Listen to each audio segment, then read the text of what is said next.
Hi, I'm Judy Tyabji. Thank you very much for joining us today. I hope you had a great weekend. Just before we go to today's show, I should let you know I actually knew Courtney Walls quite well. We're both from Kelowna. I knew him there and also at the University of Victoria.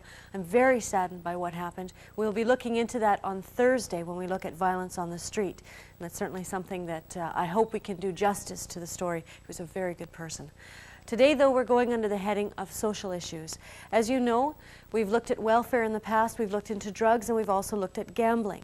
Today, we've chosen the subject of hunger and poverty, and we've done that because as we approach Christmas, of course, many of us turn our minds to things that are close to us in our community and to those who may not be as fortunate as we are.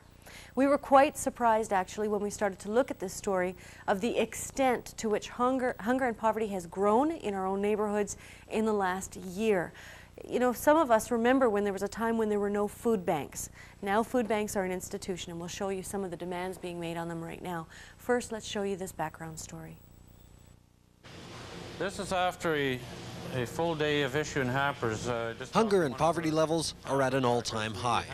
They're at a point where street-level workers, like the Mustard Seeds' Brent Palmer, can no longer keep up with the demand thrust upon them. This is the worst week I've seen it since I've been here the last 14 years. It's just staggering. It's gone right through the roof. Brent and his volunteer group of nearly 100 workers are doling out food faster than they can take it in. It's now reached the point where they don't have much of a surplus to accommodate many more days like they had last week. Our normal hamper distribution day, we're looking at about 150, 155 hampers. Monday was 301. I do believe Wednesday was 286. And today, again, like I say, 250 plus. So Brent says with Christmas rolling around, people tend to become very generous and donate accordingly. But he says it will take more than they've ever seen before to keep up with what's needed. For the month of December, we're looking at about 150,000 pounds of food coming in. And right at this particular time, I think we're down about 10 tons of food. Aside from the sheer amount of food that's necessary to accomplish the task, what's disturbing Palmer most this Christmas season is how one segment of the population needs some of the Mustard Seeds' resources, but won't take advantage of them. Seniors touched me right here because seniors have so much pride, and there's so many seniors in this country today that live on fixed incomes. Home care workers are calling us and saying, well, we're going in to help people. We find one tin of food in their cupboards and maybe nothing in their refrigerators. We're seeing about 225 people to 250 for supper, 160, 180 for lunch. The folks at the upper room say they're seeing the same thing. The average income level of people is decreasing. The person on social assistance has a limited income. The cost of housing is high. All of which leave many people with little or no money to spend on food. Because the social safety net of British Columbia seems to be missing many people as they fall down, Stewart says street-level non-profit groups are being forced to pick up where government fails. We've been fortunate and blessed in terms of the resources to this point, but obviously things are stretched. And both Stewart and Palmer agree that their associations can go a long way in helping people, but say governmental downloading onto non-profit groups is not the answer to dealing with hunger and poverty. Who's going to deliver the services? With all the downloading, it seems to be downloaded onto the non-profit societies. And if that's the case, then I think we have to call a spade, and then the government needs to recognize that if it's solely donor-driven like we are, then let's look at the tax implications. I don't know how much longer donors can continue on donating. There is such a real thing out there called donor fatigue. You know, give all the time. Now it's time, I think, that if everybody starts working together, let's be creative and put these people back to work by creating some form of employment for them. Because the way it's going to be increasing more and more and more every year. I can see that happening. So we'll be talking about hunger and poverty in our communities. We'd like to hear from you if you're dealing with this or you have some solutions on this. And we'll take your calls to this number after a break.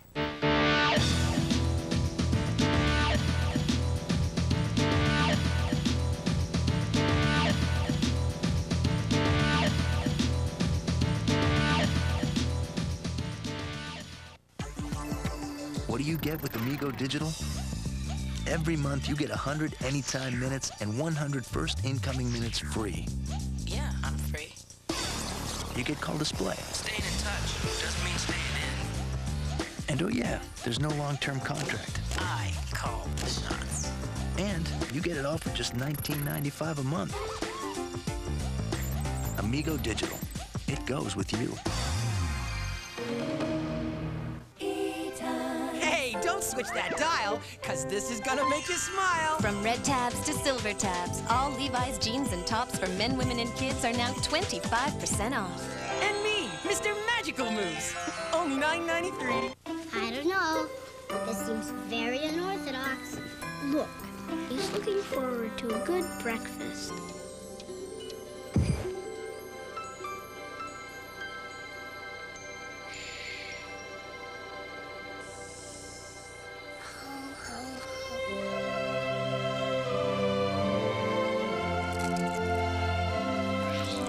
At this special time of year, we wish you and your family the very best.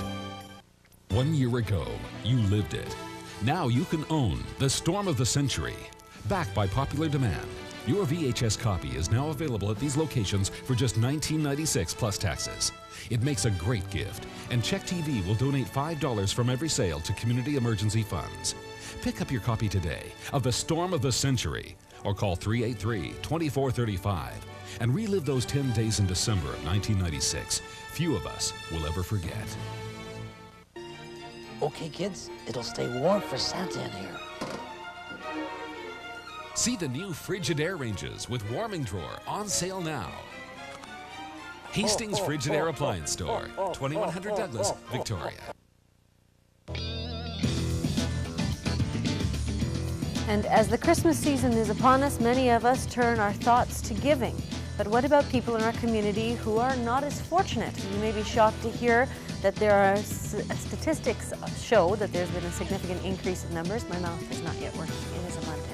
And today we have with us Major Gary Venables from the Salvation Army and Brett Palmer, who's with the Mustard Seed Food Bank in Victoria, but he's also the president of the BC Association of Food Banks and on the board of the Canadian Association of Food Banks. Thank you both for coming. Thank you for having us. Well, nice, it's a busy time of year for you, I know, but I want to start with you, Brett. The number of users, we saw a little bit in the starting story about the number of users at the food banks, but tell us what that's like for you. It's very stressful for one thing. Just in the last 3 months, Judy, we've noticed a significant increase in our own caseload here in Victoria. Right.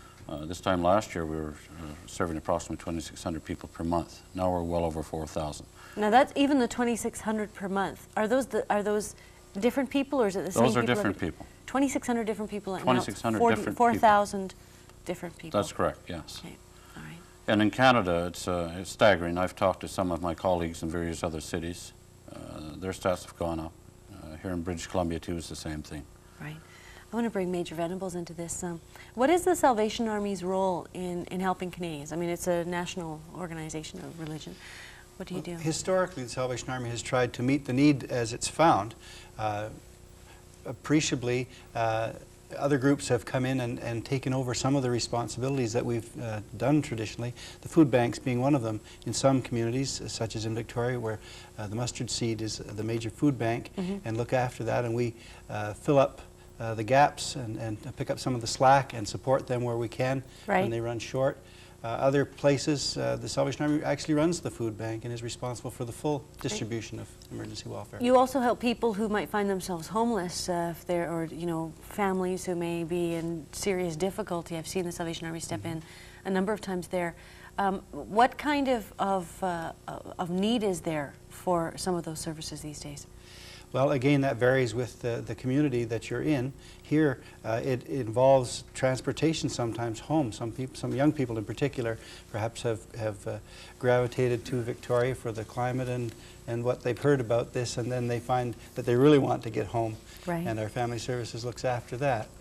Clothing, shelter, all these kinds of things, whether they be street people or people on social assistance or the working poor. Okay, and when we talk about hunger and poverty, all these statistics, there sort of seem to be two sets. There's the set we hear about food bank usage, and that seems to indicate that hunger and poverty is on the increase. yet when we hear about the economic growth of the economy, we have political leaders federally and provincially who keep telling us everything's going very well. There's jobs created and there's all kinds of wonderful things happening. Your comments, which one of those do you think are correct? I don't know. Well, it's kind of humorous to me if our economy is that rosy, why aren't the food banks going away? Right.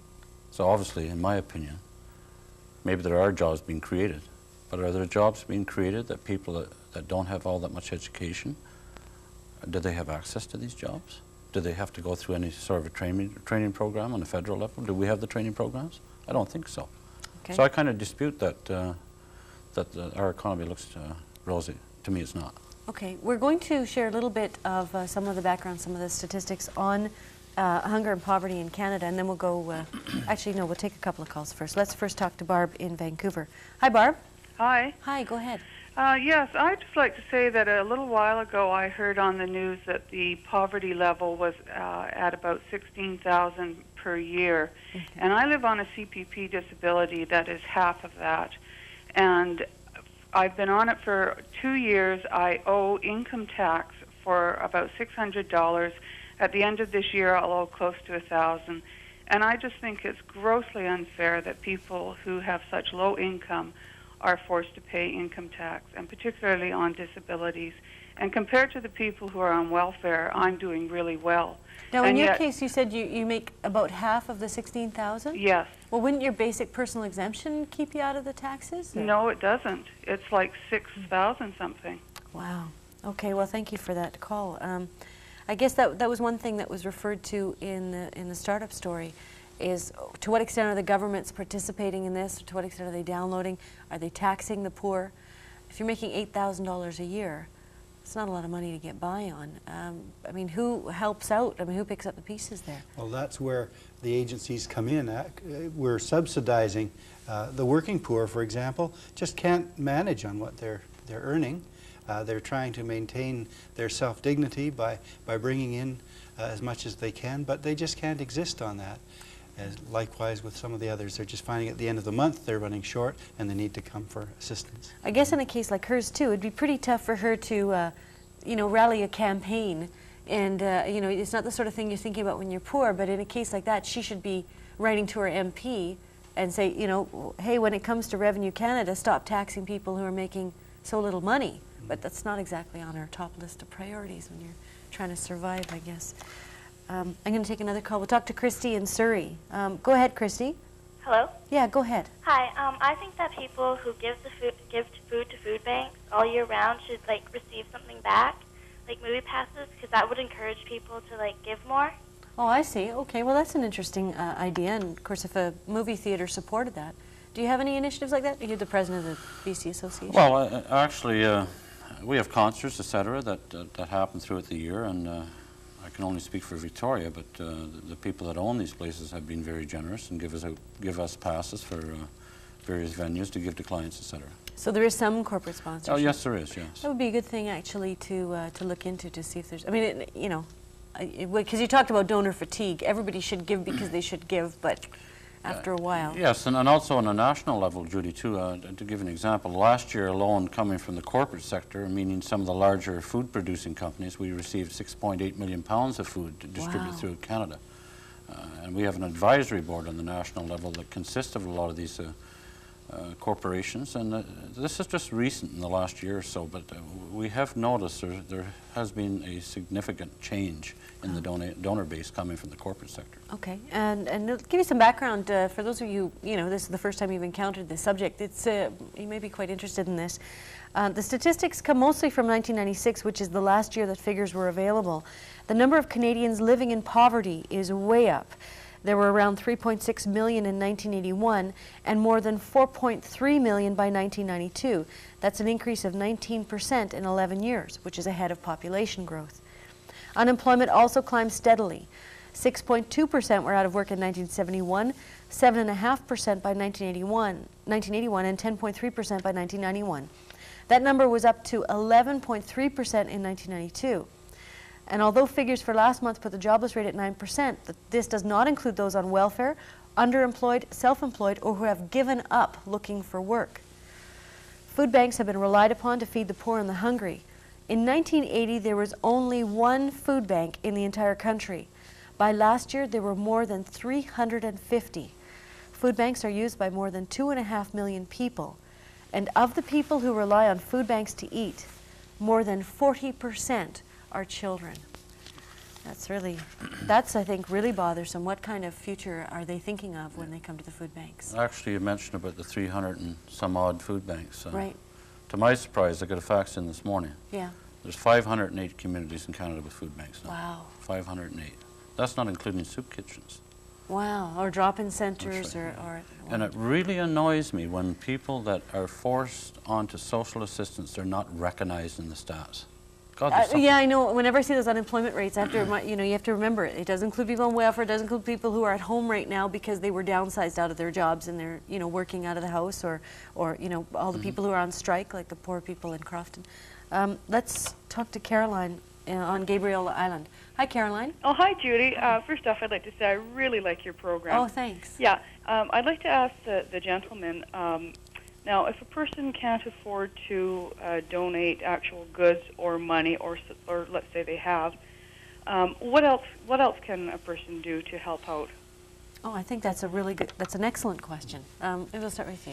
Well, as with some of the other agencies, we have volunteers, of course, that do invaluable work, and we couldn't survive if it weren't for people offering assistance by volunteering in retrieving goods, sorting goods, distributing goods. Now, in a case like that, I've actually seen volunteers, if they're mums or dads and they have little kids, they can frequently bring the kids to help out as well. That happens. So people need to, and then you don't have to be a member of the Salvation Army to. Oh, indeed not. Okay, that's important too, because a lot of people might think you have to be part of the club or something.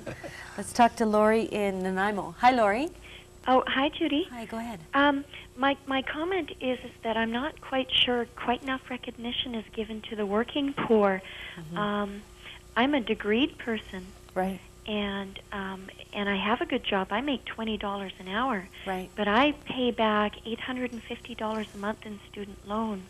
Right. For my family size, I've calculated that I make less than a person who is collecting social assistance. Wow. Well, I don't begrudge the people on social assistance for their, where they're at in their lives. I mean, obviously they need it. Right. I find that disparity is not recognized by the general public. Now, in your case, have you tried to negotiate a lower payment schedule for your loan? Oh, yes. Because you can, and that's something that if you push really hard, you can usually get that. Right. And I did hard. push really hard, and the bank denied it and said that if I couldn't make that minimum payment, they would send it to collections. Okay. And so there you go. Okay, well, I think that she's raised an excellent point. I would encourage you, though, if you're in Nanaimo, to go down and see Dale Lovick's office and take in your documents. Sometimes an MLA can even, believe it or not, override a bank that's threatening collections. So, now, what about that, the working poor? That's tough. I mean, you see them now in food banks sometimes. Oh, most definitely. I'd say over the last 2 years, has been quite an increase in the working poor. In the working poor. Yeah. Especially this time of year. Yeah. It's shocking to see the amount of people coming in seeking extra help from us. Okay. And that's not to mention the people of the working poor that just won't come in. They have the need, but they're not coming in because of their self-dignity. They're just trying to maintain that, scraping by. Right, Exactly. and as we heard, a lot of seniors, of course, they wouldn't dream about it, even though, people might want to help them. We're going to take a quick break. When we come back, we will take more of your calls. We're talking about hunger and poverty, and we're doing it in the context of Christmas.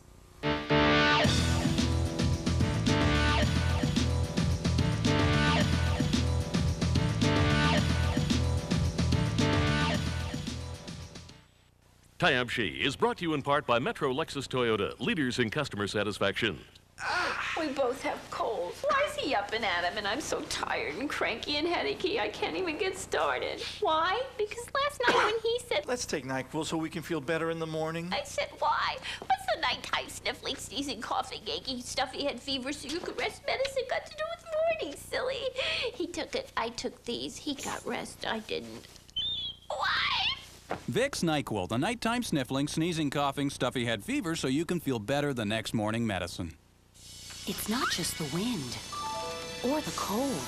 One of the harshest environments can be the inside of a diaper, where wetness can upset the delicate pH. Pampers Baby Dry can help. It turns the blue liquid clear as it lowers the pH, and it pulls that wetness away to help keep skin dry and healthy. Wetness can upset the delicate pH in a diaper, and Pampers Baby Dry helps control it. Help protect their skin from wetness with Pampers Baby Dry. Pamper the skin they're in. On the next Billy Graham television special, join us from San Jose, California, as Billy Graham speaks on the topic, the love of God. You'll hear special music from Whitley Phipps and George Beverly Shea. And you'll hear the life-changing story of Mike Perazzo. All this on the next Billy Graham television special. Billy Graham airs tonight at 7 on Check TV.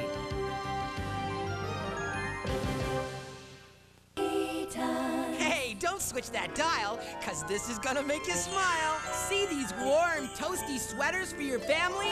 At 30% off, put them under your tree.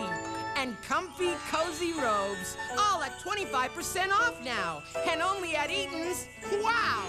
30% off men's dress shirts and ties. There's Christian Dior, Arrow, Hathaway, and Distinction for all you guys. And there's me, Mr. Magical Moose. Only $9.93. And today we're talking about hunger and poverty. Our guests are Brent Palmer. He's the president of the BC Association of Food Banks. And Major Gary Venables is with the Salvation Army, which of course in Canada is the largest non-governmental social service agency we have, which is, doing a lot of work behind the scenes. We'll go back to the phones. Sure. Okay. We'll talk to Barry in Victoria. Hi, Barry. Hi, good afternoon. Hi, go ahead. Yeah, my comment was basically, I think a lot of it has to do with the ridicule and harassment and embarrassment you have to go through with social services.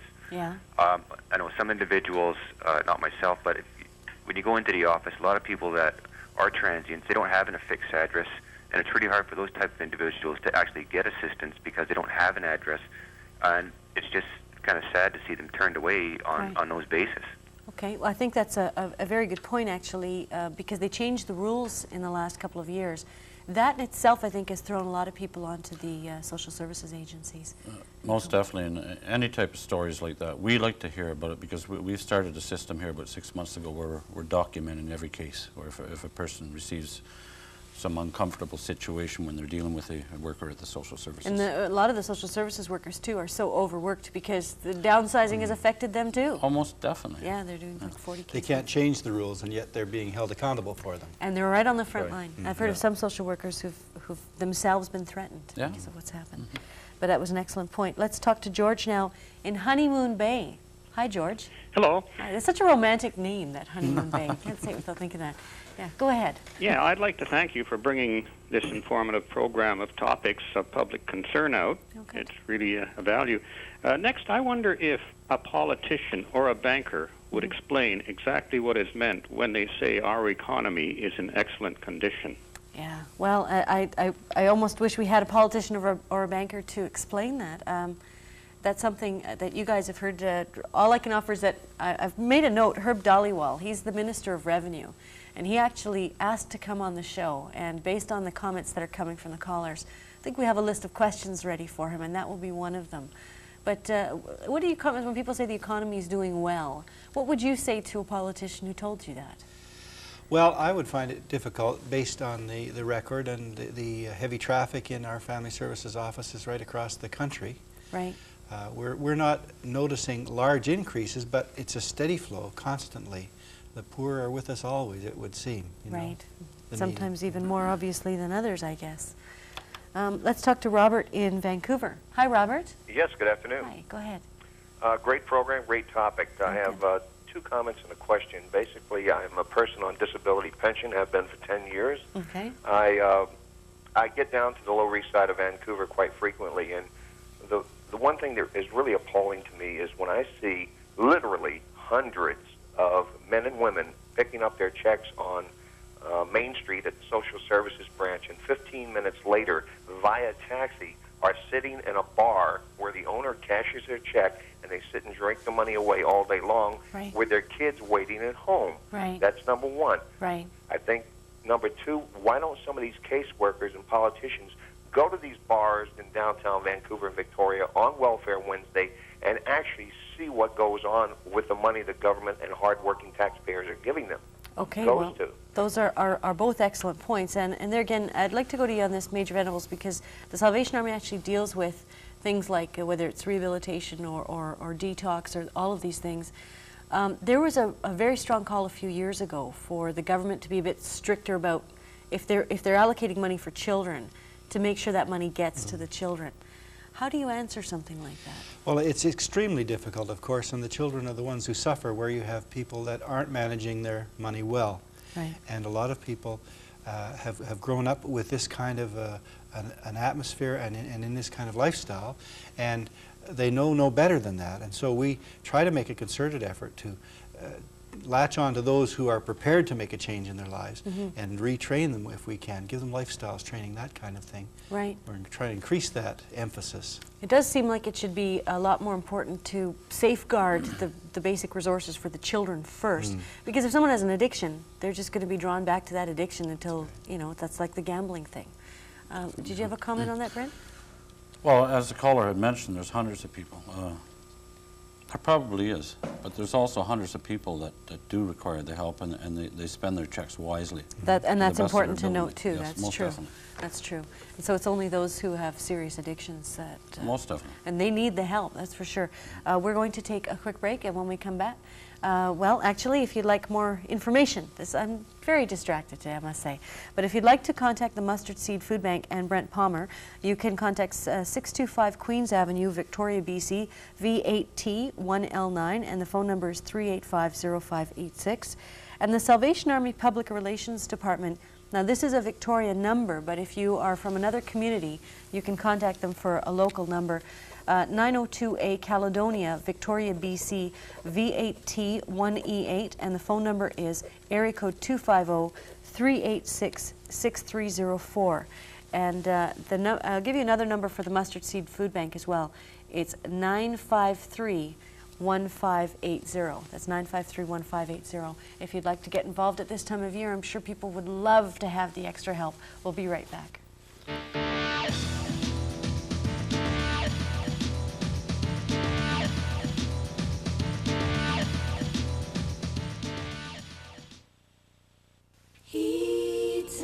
This holiday from Eaton's, discover the romantic fragrance L'air du Temps and receive absolutely free this 3-piece gift set.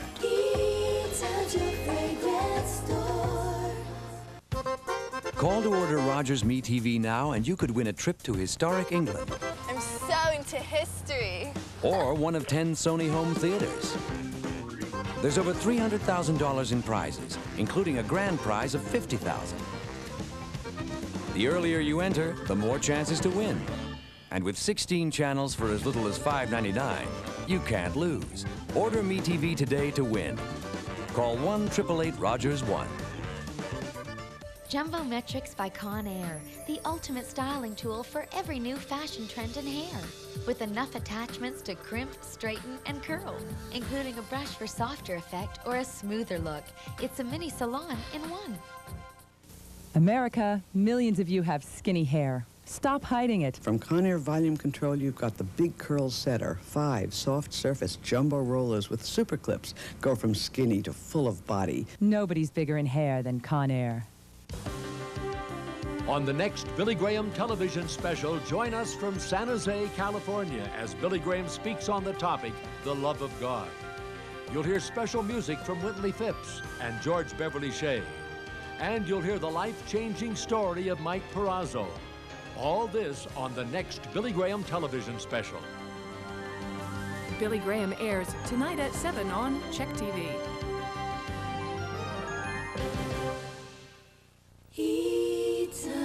This holiday from Eaton's, discover the famous fragrance Dolce & Gabbana for men or for women and receive absolutely free this signature t-shirt.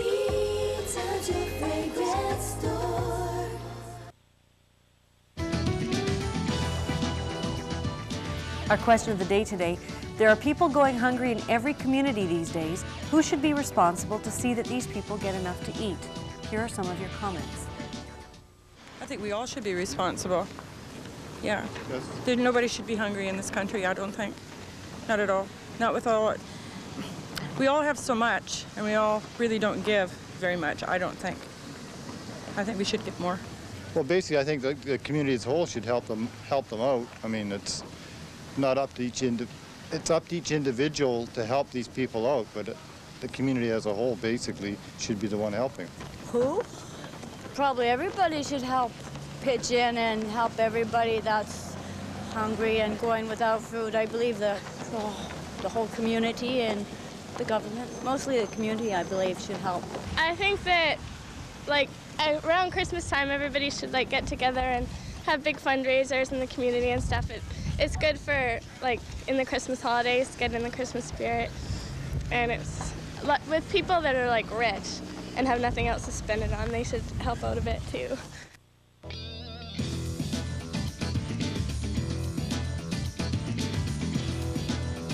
I wish I knew more of them. That's right. That's right, I wish yeah. I knew some of those people with more money than they know what to do with. It's really spreading out, the gap between Yeah. the rich and the poor. And I think that's important to say. We're actually back on the air, so yeah, you're right. The gap between the rich and poor has grown dramatically. We're going to talk to Anna in Victoria now. Yeah, go ahead, Anna. Yes, Judy, I've a great program today. I'm in my mid-50s. I'm living on a small income. I'm living on $180 a month. And I hear the poverty line is $16,000 a year. I live on $5,000. Wow. And I have no transportation, no way to get to a food bank. I'm debating whether to have porridge today for dinner or soup, either today or tomorrow. Right. And then there's others that have vehicles that hit all the banks and get all the goodies and brag about it. And I get very angry when I'm sitting with a cup of very weak tea and dry bread and can't get anywhere because I don't have the funds. And I qualify for nothing because I'm classified as workable. Right. And what happens to us? What's going to happen to us? I would kill to have a job. If Brent wants me could get a job for me, I would polish his shoes for the rest of his life. Wow. Well, okay, well, thank you. Anna, I think you've certainly drawn a pretty important picture. $180 a month, and she would love to have a job. Well, one thing I'd like to respond to that, you can't get out, you can't get to food banks. After this program, will you please call me personally, and I'll make sure that you get some food. Now that's at the 953-1580. That's correct, yes. Someone can deliver things. Yeah. Okay. And you don't have to polish my shoes. There's a lot of people that needs jobs in this country, believe me, so... Yeah. Now, what do you say to people like that, Major Venables, when they come into the... Well, she can't even get to the Salvation Army, so you have some people who can. No. Well, certainly we would hope that someone like that would call, and we would do our very best to make sure, as Brent has already indicated, that they're looked after. Because that, it's so sad and it's unnecessary. And it's lonely, too. People don't talk about that. You get very isolated when you're poor. You can be very lonely. That's a very good point. There's been a lot of controversy about people being on the streets, and there's one thing you have to keep in mind, too. Picture yourself in a small room. Yeah. The streets give some exposure to people in the public, including people that are in the same predicament that they are. As opposed to being all by themselves. Okay. Let's talk to Ray now in Nanaimo. Hi, Ray. Hi, how are you today? Fine, thanks. Go ahead. Thank you. I was just commenting on the fellow that was saying about the people that were drinking all their money, right? And I kind of get angry at that because a lot of us who were ex-alcoholics are trying to get our lifestyle together. And I'm a single parent with a 6-year-old, and it is not easy. Right. This Christmas we have our lights up and our tree up, but I keep telling my little boy that Santa Claus has got no money, and it's damn hard, man. And people just don't realize that. Yeah. And yesterday we went to our turkey dinner, and it was humiliating. I did not want to do that, but I brought him anyway for his sake. You went to the community turkey dinner? A Christian one.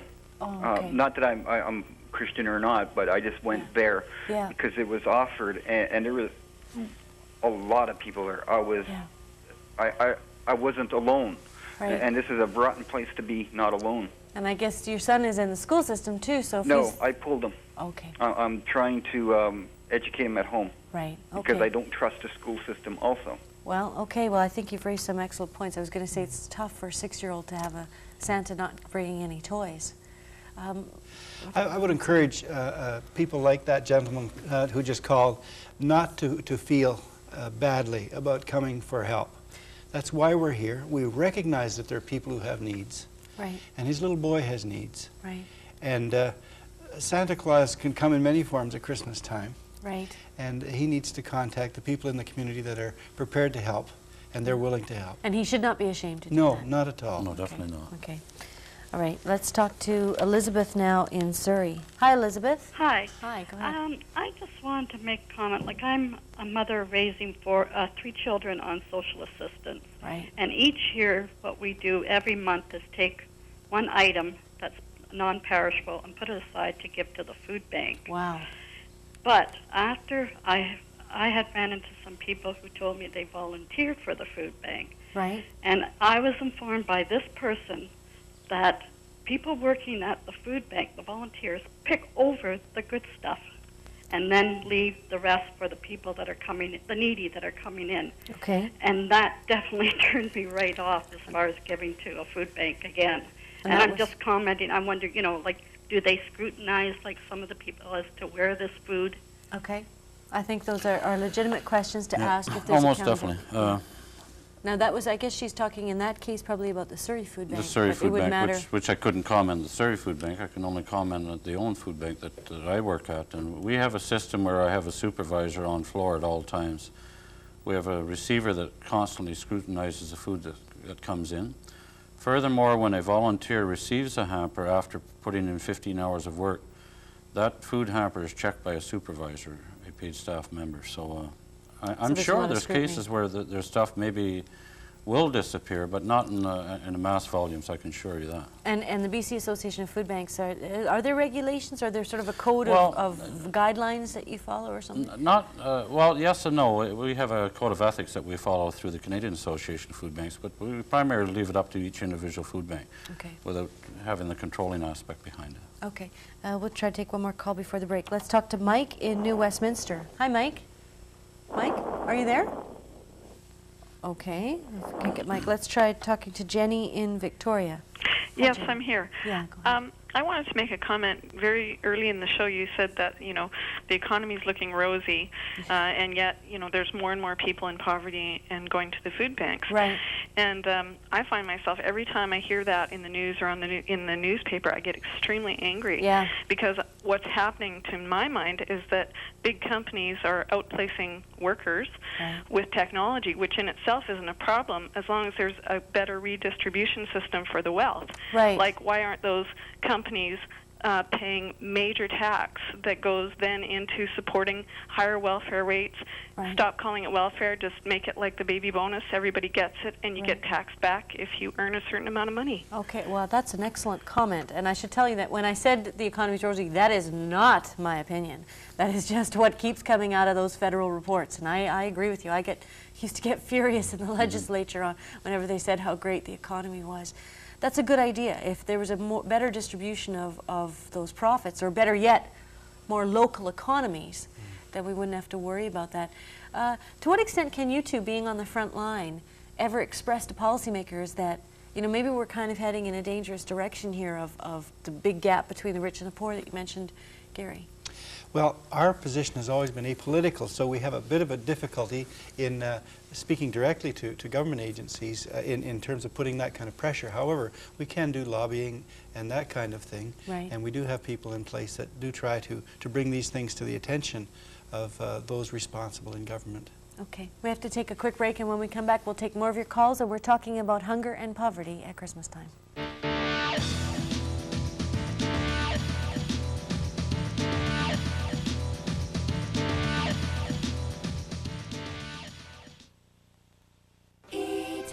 Hey, don't switch that dial, because this is gonna make you smile. From red tabs to silver tabs, all Levi's jeans and tops for men, women, and kids are now 25% off. And me, Mr. Magical Moves, only $9.93. I want to keep my smile for life, don't you? But everybody has plaque, the leading cause of gum disease. 3 out of 4 people will have some form of gum disease in their lifetime. You can do something about it. Interplaque by Conair is clinically proven to remove nearly all plaque, even below the gum line. Its unique cleaning action can actually reverse gum disease. And Interplaque is a leading ADA-accepted power toothbrush. Interplaque by Conair, recommended by dentists to keep you smiling for life. Imagine having a baby who can't see you. Trevor has congenital myopia. I went everywhere, and everybody, said he was too small. Then I went to Lens Crafters. Having the lab right here, I can make almost any glasses in about an hour. I use special earpieces, filed the smallest frames. I'm helping make someone's eyesight. The way that he looks at me now, I know he sees his mom. Lens Crafters, helping people see better 1 hour at a time. Call 1-800-465-LENS for the store nearest you. What sets a jewelry store apart from the rest? Is it the quality of diamonds, the selection of name brand watches? Is it finely crafted gold jewelry, earrings, and strings of pearls? Yes, it is all these things. Barclays of Oak Bay, a gem of a jewelry.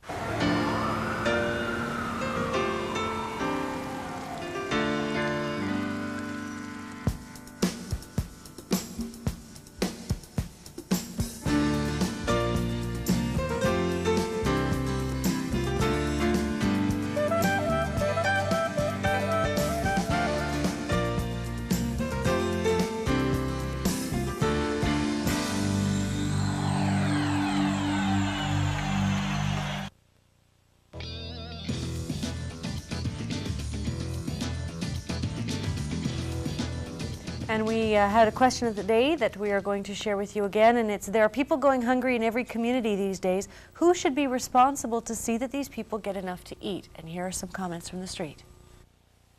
I think that the government should have some input into it and put some money aside for food banks, because, I mean, there is a lot of families that do need it. The government. Exactly. Why do you say that? Because they don't do nothing for anybody else. Well, they don't. Friends, neighbors, community, family. Yeah. Why do you say that? Why do I say that? Because I believe that we should help other people. Well, their families and the community. I think the government should play a good role in it as well. I don't think that anybody should really go hungry. I think the government is partially responsible, as well as the individuals, meaning each and every one of us. It's up to us to take care of our own. I think that's a good sentiment. And if you think this is the typical face at a food bank, then think again. And this is a brochure that was put together, was it WPL Communications? WKL Communications. WKL Communications, and in here it gives you the statistics of what's happening in our own communities. 55% increase in the number of poor children, 54% increase in families experiencing long-term unemployment, 69% increase in families needing social assistance, and 37% increase in the working poor. And those are pretty shocking statistics. Let's talk to Donna in Squamish. Hi, Donna. Hi. Hi, go ahead. I really really think this is terrible what's going on. Yeah. But I know people that are getting $1,500 every 2 weeks that are standing in a soup line in Vancouver, and I find that disgusting. Now, in a case like that, if you know that that's happening, do you try to tell someone at the soup bank, or? Like I live in Squamish. Oh, I see. Okay. Okay. Well, thank you for that. I would strongly suggest if you're aware of someone, and any time that I receive complaints about anybody that's receiving food at our food bank, I ask that person if they could identify that name. We'll treat them with confidentiality, and we certainly address the issue. And if there's somebody that's taking advantage of operations such as ours, we will cut them off. Well, absolutely. The worst part is the people stealing from the poor. You know, if somebody's going to stand in line and they don't need it. Definitely. But, yeah, I think that's pretty rare. But if it's happening, you should shut it down. Let's talk to Kathy now in Courtenay. Hi, Kathy. Hi. Hi, go ahead. Great show, Judy. Oh, thanks. I just want to say I'm with a group of women in Courtenay. We've been as small as 4. We're up to 12 now. Okay. We've taken on a Christmas family every year for the last 7 years. We completely give them everything they need for Christmas, as well as a few gifts, and we try to give them groceries for the next month. Now, how do you find them? I get them through an organization in Courtenay that looks after Christmas families. Right. And lots of times I just get them through the local schools, whatever. Okay, sort of word of mouth kind Where of the thing. need is, yeah. I find that that's a much easier way to do it because a lot of the people that are on the list are getting 3 or 4 hampers. Oh, okay. Well, that's a really, really nice idea. Thanks for sharing that. Any thoughts on that? Well, we have a situation, at least in Victoria, the Christmas Bureau, Greater Victoria Christmas Bureau, does a marvelous job of coordinating this effort. And every effort is made to see that there's not duplication. Right. And there are some 8,000 families requiring assistance 8,000, at Christmas in the Greater Victoria area. Right. And those are looked after through the Greater Victoria Christmas Bureau. Right. And then assigned, families are assigned to the various agencies. There are 10 agencies that look after the bulk of that. Now, some of the agencies will then turn around and give names to adopt-a-family organizations that take on adopt-a families. Okay. But anonymity is maintained because we want to avoid any comparison of food hampers and things like that. Right. Certain groups can be more generous than others. So if people, who do they contact to get involved in that? Would they contact you, or would they contact? Actually, early on in the year, and Brent may be able to clarify this a little more directly, but they're supplied with an enrollment card that they submit to the Christmas Bureau. Okay, so it's the Victoria Christmas Bureau. That's right. That's okay. right. Yeah. All right. The mail strike kind of hindered things a little bit this year, and we're anticipating some last-minute calls from people who didn't get their cards in. Okay, so we should stay tuned because there could be something coming before Christmas in terms of need. Let's talk to Paula now in Nanaimo. Hi, Paula. Hi, Judy. Hi, go ahead. I was just wanting to say that my husband, like I'm married with 4 kids. Mm-hmm. I have 4 daughters, and my husband's a full-time student at Malaspina. Right. And he gets the same amount of student loan as other students with just like 1 child. Right. And when our student loan runs out, like we basically just live off our family bonus and our child tax benefit. Right. And we're not entitled to welfare because he's a full-time student. Right. And it's really hard on us when we're broke that we can't go to social assistance for like an emergency check for food or for anything like that. And I would like to see that changed. Okay. Well, Right? I think And I would also like to say that, you know, we're being sponsored this Christmas through the Salvation Army. Oh, that's nice. Yeah, that's good for them. and you know, if it wasn't for people like that, you know, we would have a really rough time. Like, I really sympathize with that guy that phoned earlier with the 6-year-old son from Nanaimo. Yeah. I was also at that dinner last night with my 4 children. Right. And one of whom is very vocal right now. One's very upset about the situation. I'm sorry? One of your children is very upset about the situation right now. Yes. Yeah. Mom's on the phone. Yeah. Yeah, but I was also at that dinner last night, and I feel, you know, I kind of felt the same way he did, you know, and I like I said to the pastor, you know, because it was a free Christmas dinner for the community. You didn't have to be a church member. Right. And I think we need more of that. Okay, well, thank you very much for that. And being a parent with 4 children, I guess one thing we should say there is if your husband is going through school, chances are in a few years that'll be an investment that will pay off. So hopefully there's a light at the end of the tunnel for you there. But Yeah, and another thing I would suggest is that you constantly keep sending letters into your local MLA. Right. One thing you have to remember. Because with 4 kids and a husband in school, you got lots of time for writing letters. That's right. Oh, just joking. That's Regardless if you're poor, you still you can still vote. Yes. Believe And me. in Nanaimo, you have Dale Lovick. He's the Speaker of the Provincial House, and boy, it would be great to see him getting a lot of letters around now about what's going on. Very important issues raised. We'll be right back. We'll take a quick break.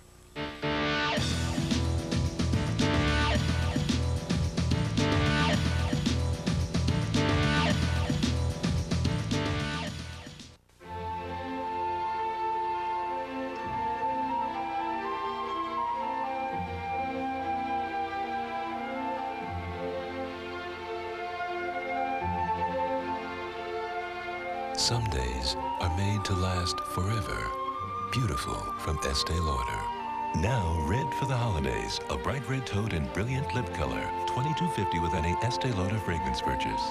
This holiday offer is now at Eaton's.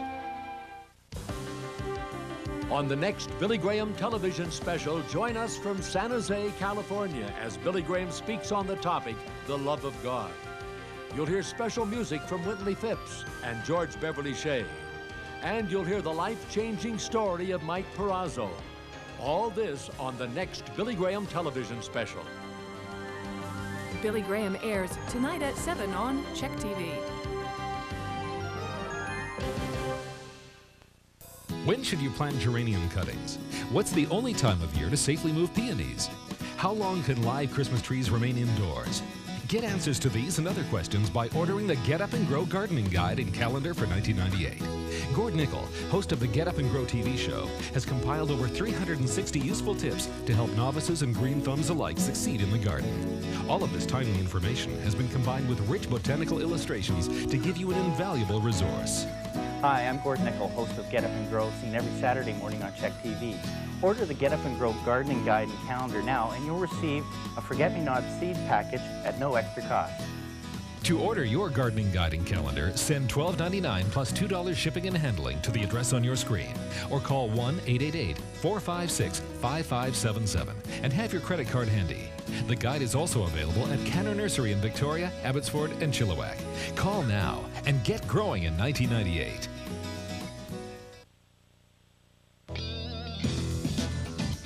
Coming up, we'll be talking about access to children at Christmas, cloning on Wednesday, and then we'll be talking about street violence and also looking at Courtney Wells. And then we'll talk about the commercialization of Christmas on Friday, and we're doing that because we heard from a number of you during our show on shopping that we should look at that aspect of Christmas as well. So we'll do that.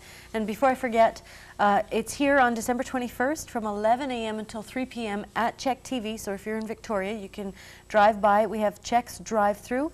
You can bring non-perishable items and unwrapped gifts to the parking lot at Kings Road, and that's right in downtown Victoria.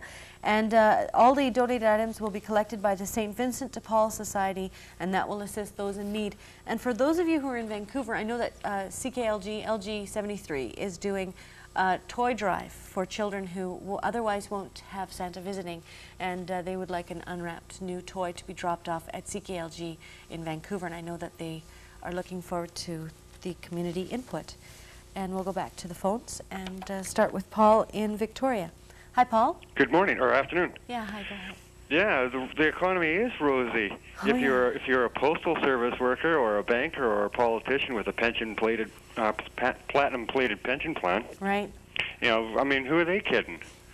But what I wanted to do is propose a solution to help people out. Okay. I personally do not like standing in lineups for a Christmas dinner or a hamper or anything else. Right. I have my pride and dignity. I will not do that. I'd rather go hungry. Right. But the solution I have is, okay, for Victoria, which is long overdue, is a non-profit restaurant where various merchants donate meat, eggs, cheese, whatever the case may be. You know, like they're afraid of the Samaritan law where the food goes bad. Right. Okay. A lot of places otherwise would be happy to give. And what I want to see is a non-profit restaurant working early in the morning from 6 a.m. till late as 9 at night, because I've found employment, but during the first 2 weeks is the hardest 2 weeks of working, because you have to make sure you have the food to keep your body going, because if you don't have the energy, then you drop dead on the job, depending on the work. Right. Okay. Some of the jobs start early in the morning, so they can't go to the soup kitchens like the 910 or various other places. They can't hang around, or they can't go to lunch because if they're working all day, or if they're working later on in the day, they can't get back to the upper room, or... Okay. I got to stop you there, Paul. Sorry, I see what you're saying. You want something with extended hours. Any thoughts on that? I think that's an interesting idea. Well, actually, it is an interesting idea. And, I know in Abbotsford with my colleague Betty Ann, they've already started up a restaurant over there where they're training people, and the costs are kept quite low. And we're looking at this model here for Victoria, hopefully in 1998 at some time. Okay, well, that's very interesting. And let's take a call from Margaret in Richmond. Hi, Margaret. Hi. Hi, go ahead. That last caller had a good idea, and I guess I'm sort of on the same line, is that I believe that the individuals in the community should provide the support in providing the goods for the people who don't have it. But I believe the people who don't have it should be able to access it themselves. Like there should be like where they would go to the restaurant and be fed, or where they would go and put their name on a list for something and it would be provided. Like, I'm a small business in Richmond, but I donate to a place called the Toy Bank in New Westminster, because it will service anybody who goes in and says and shows their low income. You don't have to be on social services. I quit donating to our Richmond Food Bank because I found out that only social services have access to it. And I used to be a social worker, and I found there was a lot of duplication. And like the student said, there's no way for her to access it, or the woman in the home who can't afford to get out. There should be more vehicles for people to access it rather than it being accessed for them. Okay, well, thank you for that. Major Venables, any thoughts on that? Well, I'm interested in the concept of lining up, and I can understand that. I don't like to go in any lineups anywhere. Right. My wife's more comfortable in a lineup in a shopping center than I am. She can chat with the people. I feel, uneasy. But lineups are a fact of life, and if we had some more of these places available, chances are there will be lineups, not unlike Swiss Chalet on a Sunday noon, where people are lined up to the doors waiting to be served. But nonetheless, it's a valid solution to some of the need, and any way we can save someone's dignity, guard each man's pride. That's a big part of this too, isn't it? I mean, you're talking about people, many of whom came out of the middle class. You know, they had no concept that they would lose their jobs, and now they're living in isolation, they're living in poverty, and maybe they have small children. And that must be tough every day to deal on the emotional level with some of these things. Oh, most definitely. It's very demoralizing to people, extremely demoralizing. Which I think in turn leads to more problems with the emotional factor. Sure, then the stress factor goes up. We're out of time, but I want to thank you both very much for what you're doing. Thank you. And for telling us about it. We thank you, and we wish everybody out there a very Merry Christmas. Especially Check TV. Go ahead. And I thank you, Judy, because you've contributed to the solution, I believe, and we appreciate it very much. And to all the viewers and callers, too. And if you'd like to contact us, this is how you can do it. You can write to Tyabji at 780 Kings Road, Victoria, BC, V8T 582. Fax us at 250-389-1226. Email is tyabji@wic.ca. And our internet website has information from this and other shows. And we'll be back after a quick break.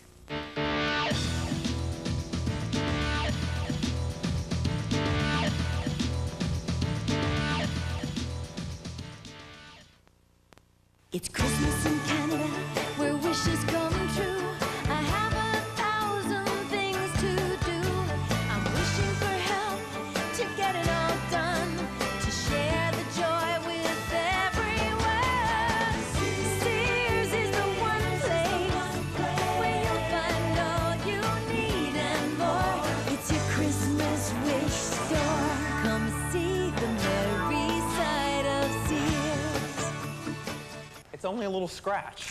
Here a scratch, there a scratch, everywhere a scratch, and they all look awful. What you need is GT88 Scratch Remover. It's from the makers of DD7. GT88 gets rid of all those surface scratches and paint swirls quickly and easily. Simply rub it into the scratch, then polish to a beautiful finish. The scratch is gone. GT88 is not an abrasive, and it works perfectly on any color. Would you do this to a brand new Jaguar? Ouch! But GT88 removes that awful scratch quickly and easily. It'll even remove paint scrapes and ugly rust. GT88 is only $19.95. But order now and get a second tube for only $10. That's two for just $29.95. Order your GT88 scratch remover now. Call toll-free 1-800-937-0874 or send $19.95 for one tube, $29.95 for two tubes plus shipping to the address on your screen. Order now. That's 1-800-937-0874. 1 year ago, you lived it. Now you can own The Storm of the Century. Backed by popular demand, your VHS copy is now available at these locations for just $19.96 plus taxes. It makes a great gift, and Check TV will donate $5 from every sale to community emergency funds. Pick up your copy today of The Storm of the Century, or call 383-2435 and relive those 10 days in December of 1996. Few of us will ever forget.